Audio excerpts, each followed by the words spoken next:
के इस बुलेटिन में मैं हूं आपके साथ ऋतु ज्ञानवानी। बुलेटिन में सबसे पहले बात करेंगे देश की सबसे बड़ी खबर की, जिसकी गूंज एमपी में भी सुनाई दे रही है। उदयपुर हत्याकांड के कन्हैया लाल की अंतिम यात्रा परिजनों ने सख्त सजा की मांग भी की है और थोड़ी देर में होगा अंतिम संस्कार। अंतिम यात्रा में भारी भीड़ उमड़ी है।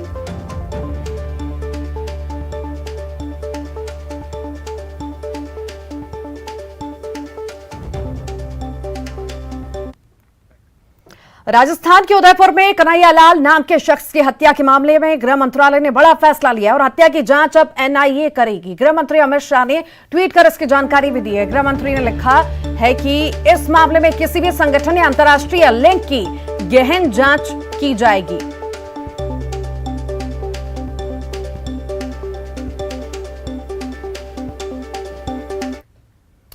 तो इधर उदयपुर हत्याकांड को लेकर भोपाल सांसद प्रज्ञा ठाकुर ने ट्वीट किया। उन्होंने राजस्थान सरकार पर निशाना साधा और गहलोत सरकार का इस्तीफा मांगा है। तो वहीं उमा भारती ने भी ट्वीट किया। उन्होंने अपने ट्वीट कर लिखा कि राजस्थान के उदयपुर में हुई हिंसक घटना चिंता का विषय है। अपराधियों पर ऐसी कार्रवाई हो कि उदाहरण बने। राजस्थान सरकार की सामर्थ्य को अपराधियों की चुनौती है। सभी राष्ट्रभक्त शांति एवं सामंजस्य बनाए रखें।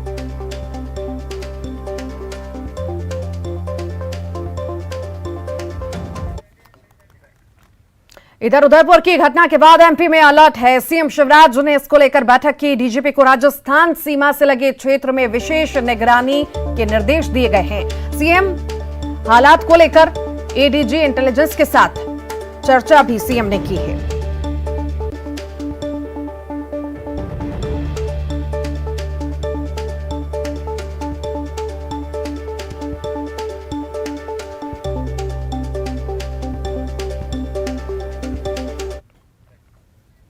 और इधर उदयपुर की घटना की गृह मंत्री नरोत्तम मिश्रा ने निंदा की। उन्होंने बताया कि उदयपुर की घटना के बाद मध्य प्रदेश में अलर्ट जारी है। डीजीपी को कानून व्यवस्था के मद्देनजर नगर सभी जगह निगाह रखने के निर्देश भी दिए गए हैं। उन्होंने इस घटना को दरिंदगी की इंतहा बताया है।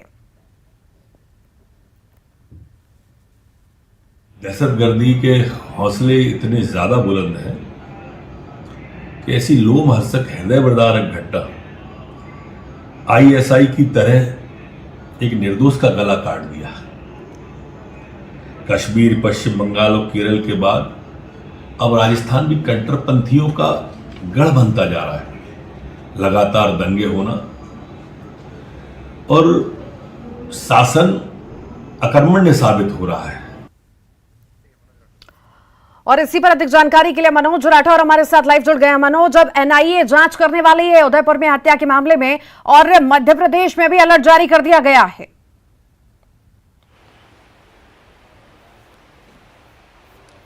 ऋतु, बिल्कुल सियासी बयान भी इस पूरे घटनाक्रम को लेकर सामने आने लगे। मध्य प्रदेश के तमाम बड़े नेताओं की तरफ से बयान आए, इस पूरे घटनाक्रम की निंदा की और जो कांग्रेस की राजस्थान में सरकार है उस पर भी निशाना साधा गया है और कहा गया है कि वहाँ पर जिस तरीके का माहौल है कांग्रेस गवर्नमेंट उस पर कंट्रोल नहीं कर पा रही है। इस तरीके के आरोप मध्य प्रदेश बीजेपी के नेताओं के भी हैं। लेकिन कल चुनावी सभा से लौटने के बाद भोपाल में प्रदेश के मुख्यमंत्री शिवराज सिंह चौहान ने तत्काल एक मीटिंग बुलाई।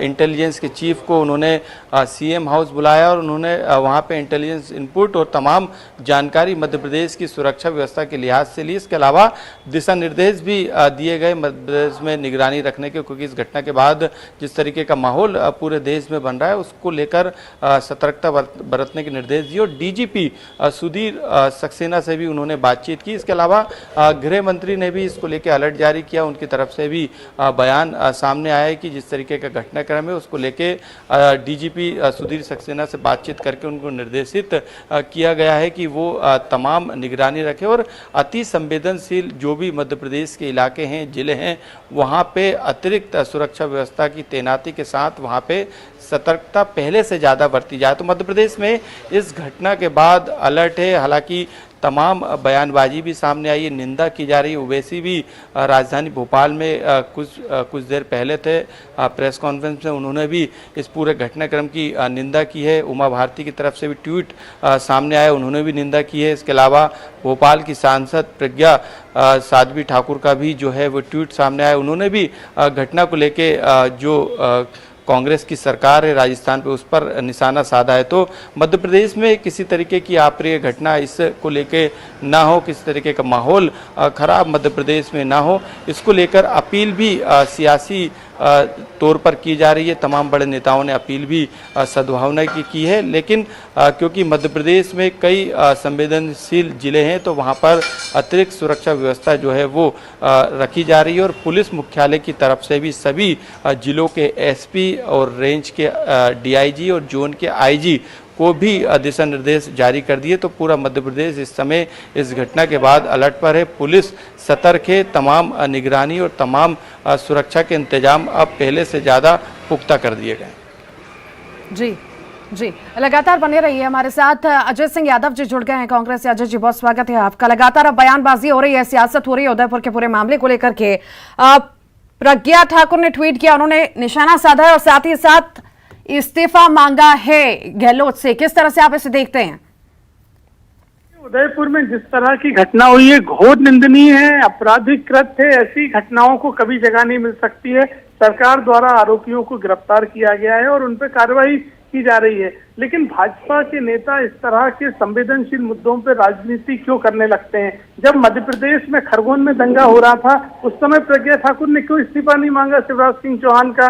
जब नेमावर में आदिवासियों की हत्या हो रही थी उस समय शिवराज सिंह चौहान से इस्तीफा क्यों नहीं मांगा?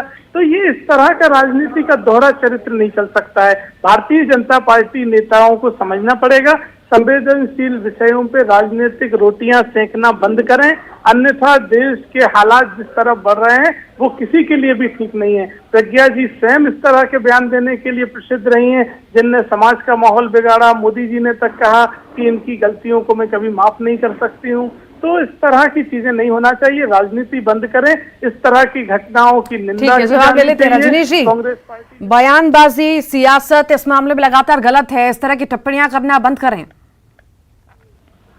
घटना घटती है सरेआम, खुलेआम धमकी पहले वीडियो के माध्यम से दी जाती है, बाद में घटना को अंजाम देने के बाद दी जाती है, और राजनीतिक दल के नाते विपक्षी भूमिका निभाते हुए बात भी ना की जाए। ताली बजानी अशोक गहलोत ने बहुत अच्छा किया, और एक घटना नहीं, करौली से शुरू होकर लगातार पूरे राजस्थान में इस प्रकार की घटनाएं घट रही है, देश में घटनाएं घट रही है। तुष्टीकरण की राजनीति करने वाले कहते हैं बात ना करो, आवाज ना उठाओ, शर्म आनी चाहिए। पूछिए ना कि खरगोन में और नेमावर में जब घटना हुई थी तब क्यों नहीं मांगा इस्तीफा? यही तो उदयपुर पे बात हो रही है ना सर, सुनिए ना अजय जी, उदयपुर पे बात हो रही है ना। मुझे ये सवाल का जवाब दीजिए कि जब कन्हैया लाल जी थे जिनकी मौत हो गई, जिनकी हत्या हो गई, जब वो पहले ही मामला दर्ज कराने पहुंचे थे तो उन्हें प्रोटेक्शन क्यों नहीं दिया गया? उन्होंने कहा था कि भाई ऐसी ऐसी धमकियां आ रही है मुझे, तब क्यों नहीं ध्यान दिया गया प्रशासन द्वारा? देखिए, राजस्थान सरकार द्वारा माकूल कदम उठाया गया है, आरोपियों को भी गिरफ्तार कर लिया गया है, और हम कहते हैं इस मामले में जो भी कानूनी प्रावधान होना चाहिए वो किया जाना चाहिए। लेकिन भाजपा के नेता राजनीति करते हैं तो दोहरा चरित्र दिखाई देता है। मैं स्पष्ट पूछता हूँ, राजस्थान की आप बात करते हैं, नेमावर और खरगोन की हिंसा पे आपने शिवराज सिंह चौहान का इस्तीफा क्यों नहीं मांगा? जब अजय जी आप जवाब ही नहीं दे रहे हैं, जो मेरा सवाल था उससे अलग ही जा रहे हैं, आप खरगोन पे जा रहे हैं, बात उदयपुर की हो रही है। चलिए, बहुत शुक्रिया रजनीश जी, आप हमारे साथ जुड़े। अजय जी आपका बहुत बहुत शुक्रिया। मनोज लगातार जुड़े हुए थे, मनोज आपका बहुत बहुत शुक्रिया।